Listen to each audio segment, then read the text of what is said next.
So, etong laman ng kahon na to ay eto yung mga laman ng mga gadgets at mga gamit natin sa pag-vlog. Eto, tingnan nyo. Yan. So, nandito lahat yung ating mga gamit na ilalagay natin dito sa bagong studio natin or kwarto na kung saan dito tayo mag-e-edit. Kung nakikita nyo, marami tayong mga lagayin ng ice cream dito. Yan. Yung laman kasi niyan, ito yung mga DJI gadgets natin like Osmo. Kaya siya may bigas para hindi po mag-noise yung mga lente ng ating mga camera. Nandito yung ating maliit na drone. Itong maliit ko na drone na to ay napakalayo na ho ng narating nito. Actually nga po, mas may nararating pa or malayo pa yung nararating ng ating drone kaysa po sa may-ari or yung drone pilot. So, ito yung mga iba nating mga gadgets like may mga batteries tayo dito, memory card, GoPro, mga chargers, ilaw, and some case. Ito naman, meron tayo dito mouse para sa ating laptop. Extension. Kailangan natin yung extension at yung mga tripod. Yan.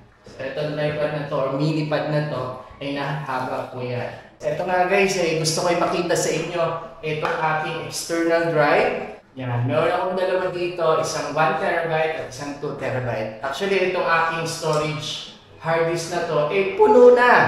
Nagpang-delete na nga po ako ng mga ibang mga files natin or video dahil po mawawalan tayo ng space sa ating mga storage. Ito yung bag ng drone, ito yung mga ibang tripod, at ito. At meron pa nga po akong mga ibang mga parcel galing po sa Shopee na hindi pa po nabubuksan. Ito yung ating lamesa at ito naman yung ating laptop. So, kunin ko lang yung isa kong monitor.